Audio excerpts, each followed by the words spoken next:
Hi, everybody. This is Silvio Canto in Dallas, Texas on Thursday, January the 16th.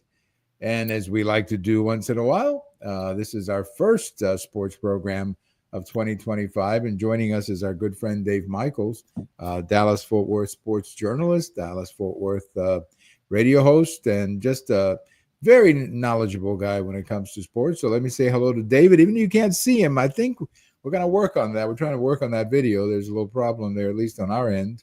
But we can hear his voice, and his voice is the voice of wisdom. So Happy New Year, Dave. Happy New Year. And at least you didn't say he's an all-around nice guy. At least you didn't say that. No, that's I decided to try a different line with you. Yeah, thank you. Yeah, just a different one, just for the sake of, as they like to say, for the sake of variety. But right. It's great to have you. It's great to have you. As I say, we're having a little technical problem there with your face. That's you didn't. Okay. You didn't. My mom used to say the same thing. Yeah. Well, we didn't. It's not like you broke the camera with your face. That's not what happened. So we want to make sure that's not the case. It was just something technical. Hopefully, it'll change when we're on. But I woke up this morning with the idea of doing. Been wanting to do a show with you about the Rangers and the Cowboys, and then of course we woke up today, and in the middle of the day, I learned that Bob Uecker had passed away. Yep. And I mean, my gosh, he was going to be 91 in 10 days. So, my mother lived to 91. So 91 is actually a pretty good life. I mean, you cannot, when you make it to 91, I guess everybody wants to live longer, but 91 is a pretty good life. But Bob Uecker, born in this is a great story. You know it, I'm sure. Sure. Born in Milwaukee, went to Boyce Tech High School there in Milwaukee. I don't even know if that school is still around. And then ended up playing with the Milwaukee Braves. And he was, not a very well-known player, but he did get to play in the 1964 World Series with the Cardinals. He did do get that. A ring. Yeah, yes, and so he got a ring with the Cardinals. And then I guess shortly after that, I'm not sure how he got to the Brewers or how he got to run how he got to the Brewers, I'm not sure. But in 1971, he became their announcer. He was there 52 seasons. I think I pretty much puts him up with Vince Scully as far as seniority with one team. But anyway, what a great life and what a great story and what a funny man. So rest in peace is all we can say. Thanks for an amazing life, Bob Uecker. What was your reaction when you heard it? Well, I had not known that he had been ill. Neither did I. That was brought up in the story by ESPN that he was fighting. They called it small cell cancer. Oh, okay. I'm not quite certain what small cell is, but be that as it is, and he's been dealing with that since 2023. Wow. He didn't miss any games, at least not that I'm aware of. No. And the one thing I do know, and I had opportunity to meet Bob Uecker, and it's kind of an odd story. When the Milwaukee Brewers were in the American League, and they would come through Texas and play the Rangers, and this is in the old ballpark. This is the old ballpark in Arlington. The commissary that was set up, where the writers and the photographers and the radio people, whoever and whatever, broadcasters, that's where they go and eat. And I've broken bread with people. I'm not trying to name drop or anything, but, when guys like Bob Uecker would come in, they look at you and they see an empty side of your table and they go, "Hey, is there anybody sitting with you?" And you say no, and they introduce themselves and it's sort of like, "Yeah, I know who you are. I've seen you on Johnny Carson numerous times," So, but they introduce themselves, and then the next thing you know, you're talking all sorts of crazy stuff, baseball and what have you. And the more the stories, the more he fed off you. So the more that you would laugh at his story, the more he'd feed into it, and it'd get even more outrageous of story or whatever. And by the time you were done, you were in tears because you're laughing so hard, and your ribs were hurting because you're laughing so hard. And, how do you catch a knuckleball? You wait till it stops rolling at the backstop, things like that. His batting average was below Mendoza. In fact, he was introducing those on the way down, he would say. Some of just great stuff. And of course, one of the fondest memories I think everybody has of Bob Uecker, of course, if it wasn't for the movie Major League, yes, and his character of Harry Doyle, who was the voice of the Featherheads on the Cuyahoga, as he called it, just the one line. I mean, when he walks through an airport, all you hear is just a bit outside. Right. That's everybody yells it at him, and he would tell you that. Right. Right. No, I mean, he must have been just to do the games with him must have been a riot, and just chatting with the players and all that kind of stuff. But here's the trivia question. You probably the answer, but maybe not. Maybe not. Who was the team that the Rangers played when they opened up the new stadium in '94? It was Milwaukee Brewers. Milwaukee Brewers. That's right. In fact, on April the 11th, 1994. Yes. No, sorry, I don't know the answer to that question. Okay. Well, I think the first home run that was hit at that stadium was the Australian player with the Brewers. The Brewers, yeah. Nielsen, wasn't it, or whatever. Yep, but anyway, so he got the call Uecker got the call the first game here. Yes, he did. And I happen to have a program from that game. Oh, right. And Dean Palmer was on that team. I remember Pudge, great, Will Clark, yeah. Mickey Tettleton. I think Jeff Fry was playing second base, yeah. And the center fielder was the guy they had just traded, right? Hamilton, right? Hamilton. Yeah. But anyway, he got to call that game from the Brewers side, of course.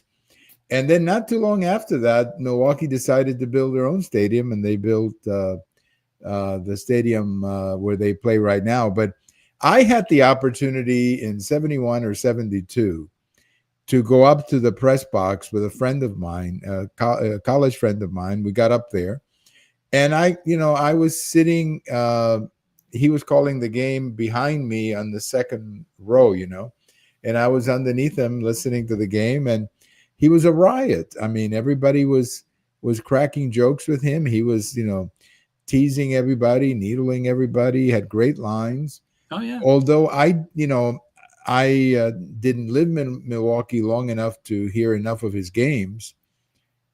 But, I mean, here's the thing that amazes me. He called Milwaukee Brewer game practically their entire career. Their entire story, I mean, because the Brewers were the original Seattle Pilots, as I'm sure you remember. In 69. In 69, and then they moved to Milwaukee in just 10 days before the season, April 1970. And I don't think he called those games. I know he didn't. But he came in 71 or 72. So, I mean, he's 50 years of calling a particular team's one team home game. Yeah. I mean, that puts him up there with Vince Scully. Maybe there's somebody in between, but I know Scully was. There is. Well, not in between. There's one right behind him. Who was that? Eric Nadel. Okay. When did Nadel start with the Rangers? That's a good. In the 70s, right? Yeah. Late 70s. I believe. I want to say he's in his 47th, 48th year. Oh, wow. Oh, I got to tell you, Eric. Because I think his 50th anniversary is going to be in 20. It's either 28 or 29. Oh, my goodness. I got to tell you an Eric Nadel story and Mark Holtz. Remember, they had that great duo. Great duo. They were great. They were really good together. Mark Holtz was a great announcer, died too young, obviously. But when I lived in Mexico City, the Rangers were in WBAP. Right. So 820. So at nights, if they were playing in the West Coast, the Rangers games would be at 10:30, 11 o'clock Dallas time, Right. They would, it would be going on at that time. So WBAP would come in clear in Mexico City, at that time. And I had a couple of opportunities to do some business and travel in the north of Mexico. And there was coming in too. You could actually hear. And that's how I was introduced to Eric Nadel and Mark Holtz by listening to the Rangers games. And then I didn't know at the time that I would end up living in this area and got to enjoy Holtz and Nadell, but Holtz is a real favorite of mine. Yeah. And Eric Nadell kind of grew on me. Now he's, of course, the voice of the Rangers, and he's the person you associate with the Rangers. So, yeah, it would have been, I think I've heard him say that he was doing, I've heard Eric Nadell say he makes reference to 1979 when he started. I could be off a couple of years, but yeah, it's going to be great so he's like in 40s, he's getting up there then. Yep. And the thing about Eric is a lot of people don't know this about Eric Nadell. You know where he got his start doing play-by-play? Was it the hockey team? It was the Dallas Blackhawks. Yeah, the minor league. Yeah. The minor league team that we had here. Was it part of the Blackhawks organization? Yes, it was part of the Chicago Blackhawks. Okay. So that I had heard that's how he got started. He's mentioned that a couple of times. You know, Eric Nadell is such a good guy to listen to. On Friday afternoons, he's on the Fan, like between 5 and 5:30, talking about lots of different things. And I enjoy listening to him a lot. I mean, he's just a good guy to listen to. He's a great storyteller. He is. He loves, and that's the one thing, because I think Eric Nadell went to the Vin Scully School of Broadcasting, which we've all said, you know, what is baseball? Baseball is nothing more than a great story that's interrupted by a game. That's it. And he, I believe, was born in Brooklyn and grew up listening to. He grew up listening to not just Vin Scully, but to Mel Allen, and Red Barber, and all those guys. And the great story that he tells, maybe you've heard this, the great story that Eric Nadell tells, that he was with his father, who was a dentist. His father was a dentist. And he was sitting in the car with his father, and they were listening to the game on the radio. And Eric Nadell turns to his father and says, "Do those people get paid for doing the game?" And the father said, "Yeah, they get paid. I mean, it's a job." And that's from what I've heard, the story is that's when he decided that, hey, that's for me. Calling games is for me. But yes, he's a great announcer. But getting back to Bob Uecker, the amazing thing about Bob Uecker is everything he did. You're right. A lot of people don't really know him for baseball, but they certainly know him for the movies. They know him from those amazing commercials that he made. Miller Lite. Light. And if we're in the front row, buddy. Yeah. If you want to laugh like crazy, go to YouTube and check out his appearances on Johnny Carson. Oh my goodness. That's absolute gold. Yes. Absolute gold. And to think about this for a minute, as great of, and we'll say he's a great announcer, because I mean he called baseball games probably better than most, but comedically, he was never a stand-up comedian. Could have made a pretty decent living at it, but instead he honed the gift of that humor into announcing and play-by-play. You know, he would tell you, and he has on many occasions when they've asked him about the movie, about Major League, some of the stuff he was doing was off the cuff. It was not scripted. Right. They do a baseball game. He's just up there doing an announcing. Right. Well, how can they be laying off those kind of pitches? Right. He says that's the stuff I talk about. Right. No, he was just absolutely great. And in fact, I was all day today, I've been kind of going back and sort of, checking back memories. I remember listening one time to the Orioles and the Brewers were playing. And I was listening to the game, and the Orioles had this new player they had just signed, who's named John Lowenstein, if I remember him. John Lowenstein. Yeah, he was with the glasses even. That's right, and he was a left-handed batter and not a everyday player. Base? But no, he was the outfielder. But outfielder. That's right. But he had a knack for hitting at the right time. He was one of these very productive hitters who, if you just look at his stats, he wouldn't make the Hall of Fame. But for some reason, he was always in the middle of everything. So one time I'm listening to the Brewers and the Orioles, and Lowenstein hits a home run, and Bob Uecker goes, "Well, there goes Lowenstein again, killing the Brewers." So he had these great lines, really about the players. But Hall of Famer too. The Hall of Fame speech that he gave, by the way, was great. I would recommend everybody to check that out. It's in and YouTube and the commercials and everything. I mean, I guess everybody, everybody has to move on eventually. We all have to die. And if you make it to 91, my mother made it to 91. So, I mean, we all thought she had a great life, long life. And I guess when you make it to 91 and you're fairly free of any health issues, you're a lucky man. Yep. But guy like Bob, the good news is, David, is that we've got him on audio. We've got him on. Oh, yeah. I mean, we can listen to him 100 years from now, and they probably will. Absolutely. And his memory literally can be a forever thing, Yes. and I know I've mentioned it. My broadcast partner of 18 years passed away back in 2020.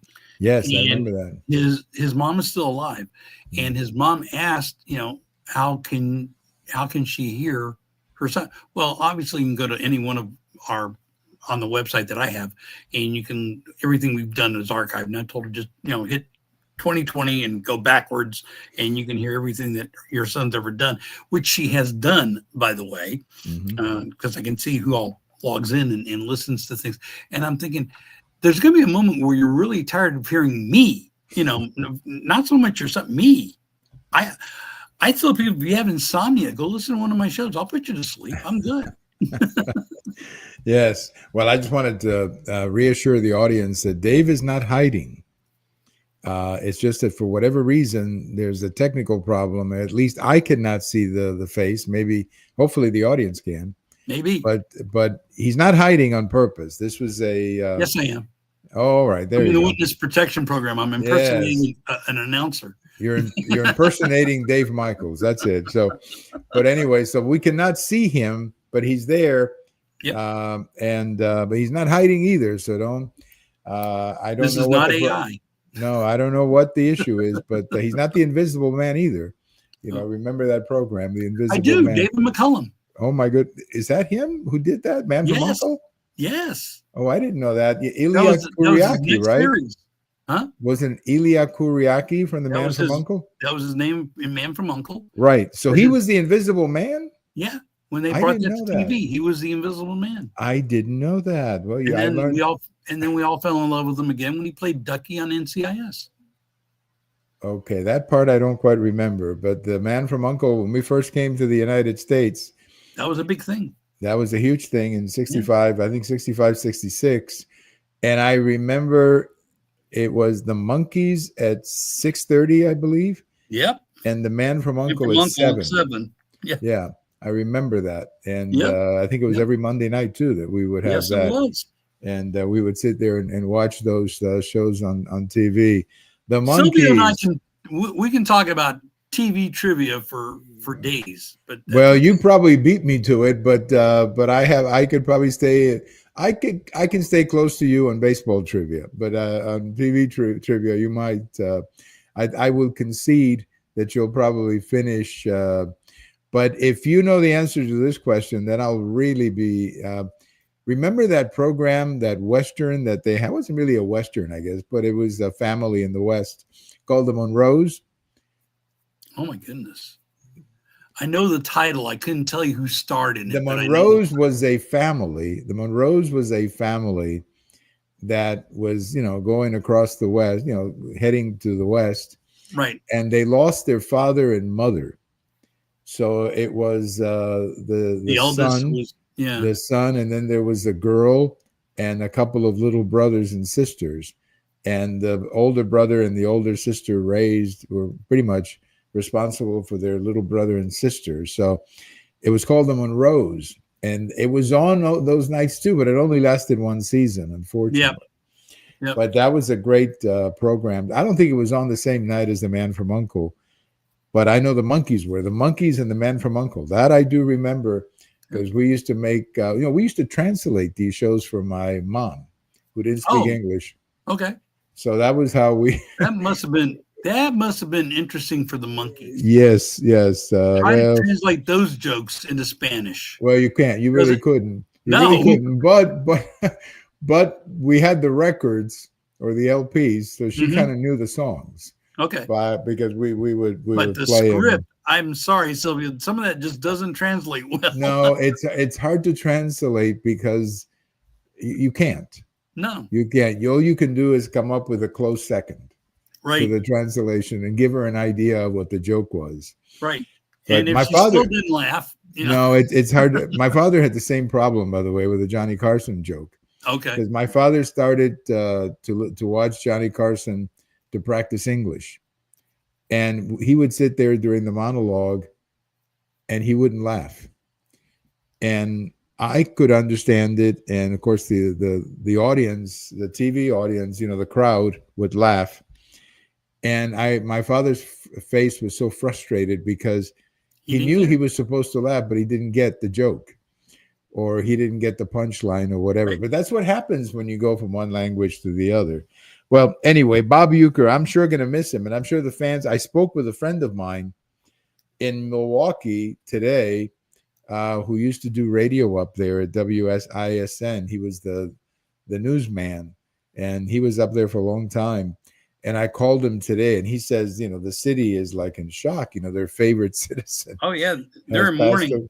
Yeah, they really are. They really are. And at this time of the year, they're kind of starting to think about spring training. Of course, that would mean Bob Uecker. Just a couple of quick things here before we run out of time, David. Let's take a look at the Rangers. I thought they had a pretty good off season. So I thought we could maybe speculate a little bit as to, obviously, if there are no injuries, who the opening day lineup would be. So let's the easy ones, of course, are third, short, and second. We know who that is.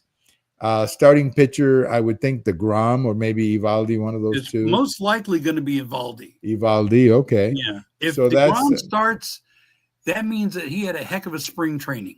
Right. Although I've been watching some forecasts of him winning the Cy Young this year. Some forecasts are saying if he can stay healthy. Yeah, DeGrom for the last 2 seasons, what's happened? I know, but DeGrom, I saw a forecast that they project about 130 innings out of him.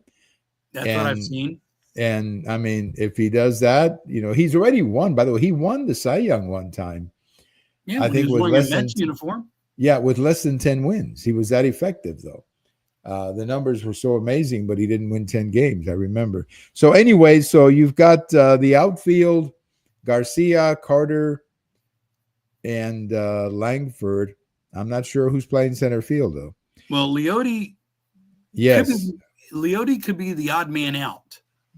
But the other odd man out could be Garcia. And the reason behind that thinking, the money? Now, nothing's being done. I mean, right now he's still a Ranger, and he's still in a Ranger uniform. So is Tavares. He's also still in a Ranger uniform. But Tavares just signed, right? Tavares just signed. So you have a glutton of outfielders right now because you got Langford and you got Carter. Carter's going to be back. Carter plays a heck of a left field. He's solid as a rock. Is he healthy, though? I mean, I know that he had back problems. Right. But again, this is all – everything I'm saying is determine what's going to happen come spring training. Right. So, and then you got Jankowski. I'm laughing because you're right. I forgot about him, but he'll be in the mix. Yeah. He'll get about 30 or 40 games for sure. Right. And so overall, the Rangers in one aspect, they're in pretty good shape because they have all of these outfielders who also have some pretty good bats. Right. So, Bochy's got a problem. The mad scientist has got a serious problem on his hands. What's the problem? I've got too many guys playing too many positions, or at least the same positions, and they all have great bats. What do I do? How do I give them their at bats, and how do I fit them in to our plans? And my thing is, you slide one in, maybe in late innings, to give you a little bit different bat look. Right.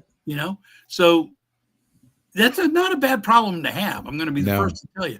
First base, you got rid of Nathan. No, but let me go back to the outfielder for a second. You were saying what would the manager do?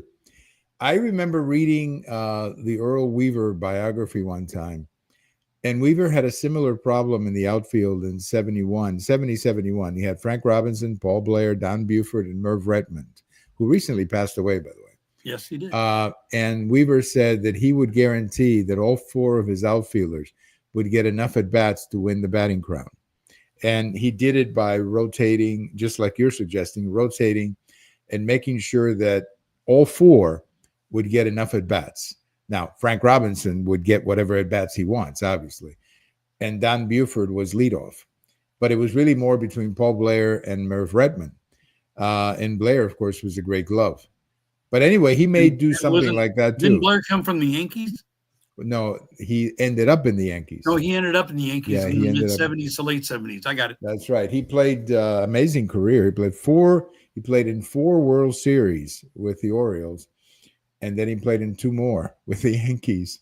So he was, he got a lot of rings, to say the least. But anyway, so that takes us to first base. Peterson? I think so. I think that's one of the reasons why they let Nathaniel leave. Mm-hmm. And they get a good, solid glove, but more importantly, they get a solid. Not that Lowe had a bad bat, no, because he didn't. But they're saying that Peterson's more solid. And well, I think the problem with Lowe, Dave, was the money, don't you think? That was a lot of it. Yeah, that wasn't some of it. That was a lot of it. But more importantly than that is, I think this ball field suits Peterson's bat better. I mean, not that Lowe had an issue, but hitting right field from a left-handed position is a little bit better. And Lowe is a lefty too. So, but does he catch left-handed?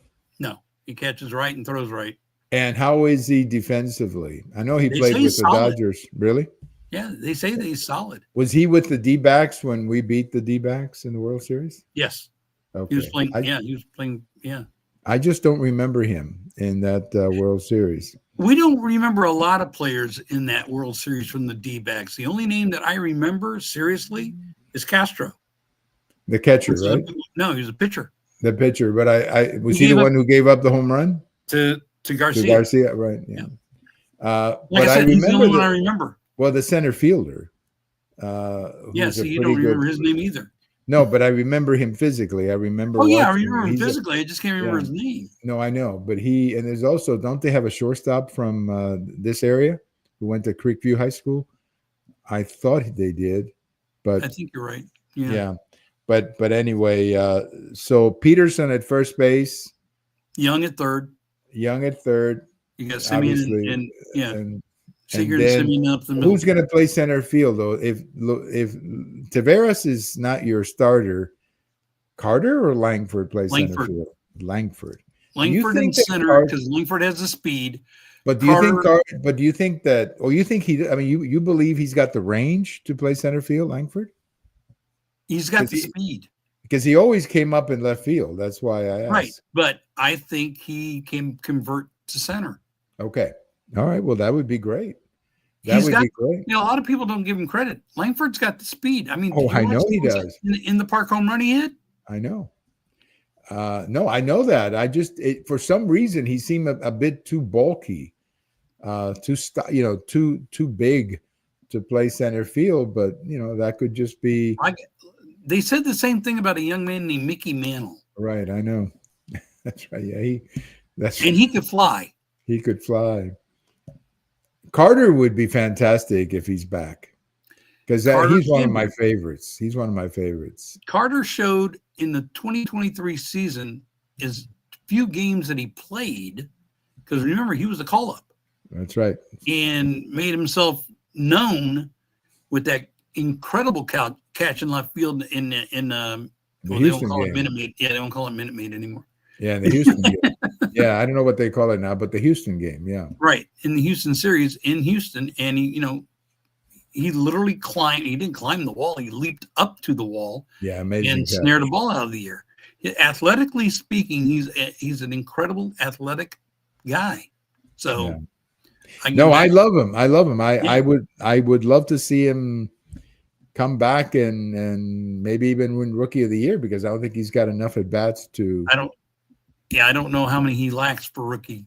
Yeah, because he got it. I think it's 90 games or 90 at bats or something like that. And then you got Jonah Heim that just signed a new contract. Right. Yeah, he's good. Now you got Hyman behind the plate. You got the new kid, Kyle I'm gonna miss his name. Yeah, he's not Japanese, by the way. But no, I he's guess not. But it's spelled yeah. like it is. Yeah, he's You get apparently, but apparently he speaks Spanish. He speaks Japanese. So I think he is maybe his family is Japanese or something. Dad yeah, is?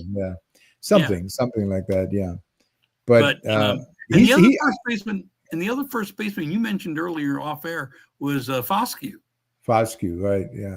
Yeah. He maybe against left-handers they could use him. Right. And now, how highly rated is he? Because when he first came up last year, he was very highly rated, or at least you kept hearing how good he was, but he didn't quite materialize. He had an injury, I guess. But do you think he's pretty good and ready for the majors? Do I think he's ready for the majors? Yeah. Yes. Do I think he's an everyday player? No. Okay. But in the same breath, you let him play first and you put Peterson as a DH. The DH, yeah. No, yeah. I mean that would be good. This is a great problem for Bochy, who's a mad scientist. He's got all these parts that he can play with. Right. No, that would be, listen, if anybody can do it, it's him. Right. If anybody can manage a team like that, it's him. And then don't forget Duran. Duran has got to be part of this too. And Josh Smith is the other part of the picture. See, I think Josh Smith is going to play 50, 60 games just filling in at short and second. Yeah, and then you have Jankowski. Yeah. Who's going to probably DH, pinch hit, come in, in the late innings. Pinch run. He has good speed. So all in all, you got all these guys. You got all these pieces. The only thing that is going to be suspect is going to be the arms and what's in the pin. Right. And that's with every team. It's not just the Rangers. It's every team in Major League Baseball, because without arms, we always said this: defense beats offense. Right. And it's no different than baseball. It is in any other sport. Right. But a good, strong defense, and it starts with the guy on the mound. You get a pretty good chance of doing what you want to do, which in this particular case, the Rangers want to see the postseason again. They want to go deep in the postseason. Will they make it to the World Series? Come talk to me after spring training. Then I can give you an assessment. Right, and we will. We'll talk later in a couple of months about all of this. But no, I like the team a lot. I hate to see Lowe go because he was such a popular guy, but I understand the business of it. But I like the team. I like the team. I think it's going to be a good team, and I think this is a good year because Houston seems to be going in the other direction. So, and I don't really see any other team growing in that division. Seattle. Oakland doesn't have a prayer. Well, not yet. They have some good young players, but at least a couple of years. Not until they move to Vegas. Well, yeah, okay. And then Seattle. Seattle's got a decent chance, and then you got Houston and us. Right. But I bet I would have to bet on the Rangers in that scenario right there.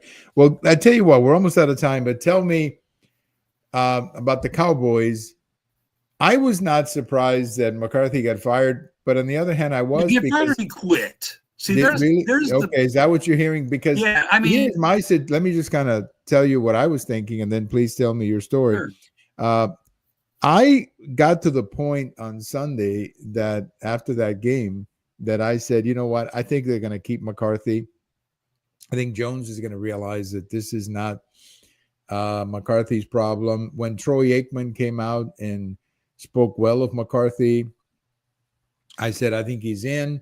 And I honestly expected McCarthy to stay. Now, please tell me what you're hearing. McCarthy never got to sit down at the table to talk about an extension or a new contract. Wow. His contract was up on the 8th of the month.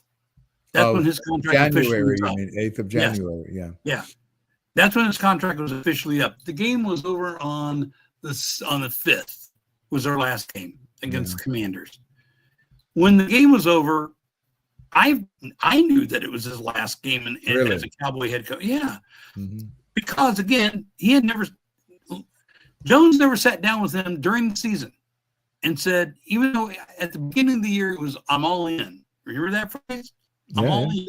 Okay. Well, if you're all in, you need to sign people.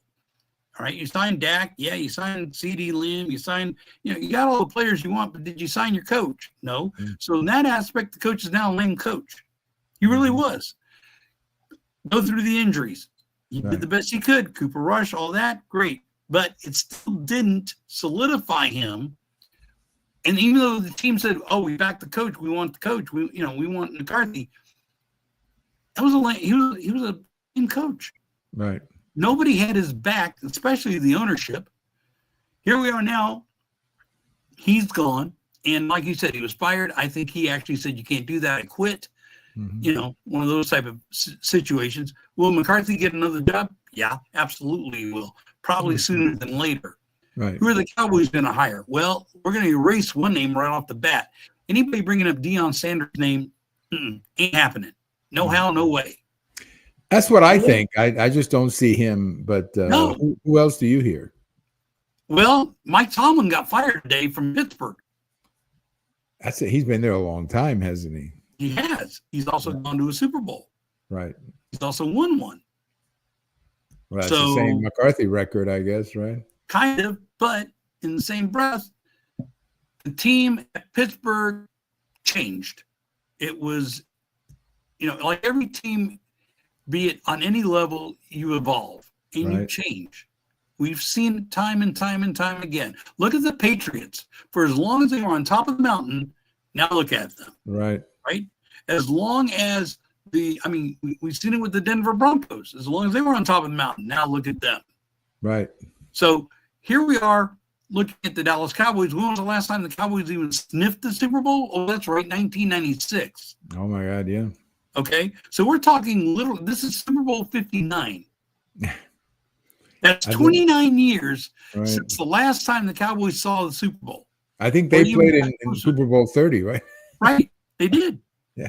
They played against the Steelers, as a matter of fact. That's right, Super Bowl 30, yeah, that's right. In Tempe, Arizona. That's right. But the point that I'm making is this team, and they're talking about Leslie Frazier. There was a name that was brought up. Leslie was, the last time I heard him as the head coach, he was at Minnesota and didn't do all that great. So, they've been throwing names up there. Right. And it's one of those things where if you read the blogs, if you read ESPN.com or whomever and whatever, you'll see guys throwing names up against the dartboard and see which one sticks. Right. If the Dallas Cowboys, if Jerry Jones is serious about putting a serious guy, here's the thing that this team needs above and beyond everything else. If I can name two coaches off the top of my head that were the Dallas Cowboy head coaches that had the same common denominator, discipline. The team was disciplined because they were disciplined, and that was Tom Landry, Jimmy Johnson. Right. And they were back to back. Right. Since then, right. Jones has hired 9 coaches and fired 9 coaches. I know, amazing. So of the 9, and he didn't have Landry, he fired Landry.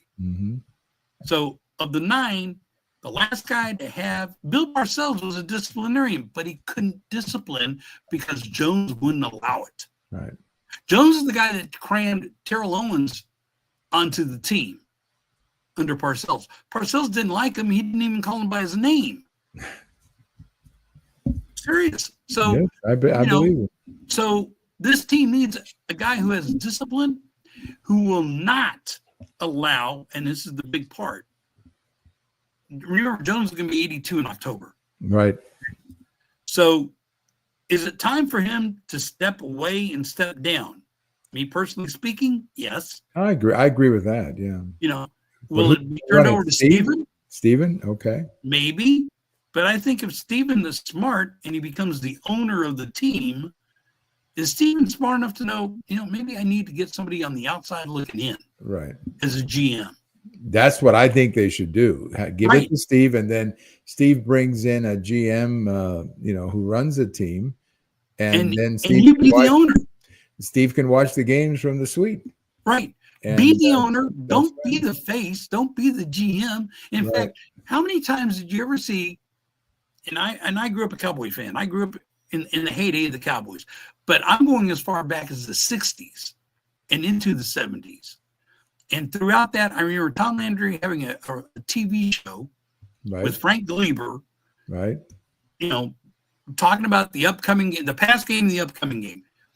Tom Landry had a press conference on Tuesdays at the Cowboy Club. Well, they used to call it the Cowboy Club, back on Central Expressway where the Cowboy offices used to be, long before they moved to Valley Range. Once a week. That was it. Mm-hmm. You didn't have an everyday press conference with the head coach of the Cowboys. You didn't need it. I said my piece. We lost here. We won here. We're going to play here. We're working on this. Boom, done. Over with. And out the door you went. That was it. You didn't need an everyday press conference to talk about your team. Right. And who was the GM at the time? Tex Ram. That's it. Yeah, that's right. They had a good team. But I agree with you. Let me wrap it up. I agree with you that the best thing we can do is to have Steve Jones or Jerry Jones, either one, sit in the suites and hire a very strong general manager and then judge the general manager at the end of the season, like everybody else does. But exactly, Jerry has got to get off. He doesn't need to do a radio show. He doesn't have to be. He's too visible. Well, his ego won't allow him not to do it. His ego won't allow him. I know that. I understand that. But maybe, let me just say this last thing, Dave. Sure. I wonder if you agree with me. Maybe it was too easy. Like when they bought the team, he bought the team in '89. He won 3 Super Bowls in the first 6 years that he had the team, and I think he probably would have won more if he kept Jimmy Johnson. But that's another issue. But anyway, I mean, this guy had 3 Super Bowls in 6 years, and maybe he just thought that he was a genius and that he could do everything. He hasn't been back since. Nope. So maybe that's the when he had the right people around him, he was winning. But he certainly, well, not that he's had bad people. Some of these coaches are good, like you say. Parcells is a good coach. Yep. Jason Garrett wasn't a bad coach. That's what I was about to say. Garrett was not a bad coach. He was solid, but he has a little bit of the Danny White problem. He hasn't won the Super Bowl. Danny White had that problem. Everybody said he couldn't play. Danny White was a great quarterback. He just didn't get to the Super Bowl. That happened. No, but he made the championship game 3 times. I know, 3 years in a row. Yeah. He was unfortunately the one who fumbled in that last drive in the game of the catch. That game would have been going down differently if the Cowboys can score there at the end. But anyway, Dave, I want to thank you so much. And again, Dave's not hiding, but for whatever reason, the video is not working. So when I put up this show, I hope that the video is working. But right now, I don't see him. So he's not hiding from us. He's actually a victim of technology today. So whatever that means. But David, I'll tell you, Happy New Year to you. It's always great to hear from you. And the best reason to follow you on Facebook is that you give us updates from Rangers Stadium. And so anybody who follows you on Facebook is very fortunate that you give updates from the stadium. So you can be anywhere in the world and turn on your Facebook, and there's Dave telling you that there's a runner at second with 2 outs. Absolutely. Okay. I did the same thing this past week when we were at the Cotton Bowl when Texas played Ohio State. Yes, thank you so much. Well, congratulations, my friend. Happy New Year to you. My best to Amanda. And also keep doing those great radio shows that you do. And we'll talk to you later. Hopefully we can do this again. I'm looking forward to it around the end of spring training before opening day. Yes, and I hope I can see your face the next time. Again, you're not hiding it, but there is a technological problem there. Thank you so much. Happy New Year, my friend. We'll talk soon. All right. Thank you. Bye-bye. Our good friend, Dave Michaels. Dave and I have known each other for several years, and I enjoy listening to him and just watching him. And it's just a lot of fun to talk sports with him. He's very knowledgeable, as you can tell. Well, thank you for listening. This is Silvio Canto in Dallas, and we'll talk to you later. And who knows who the Cowboys are going to hire? I don't know. We'll find out, I guess, sooner or later. Bye-bye, everybody.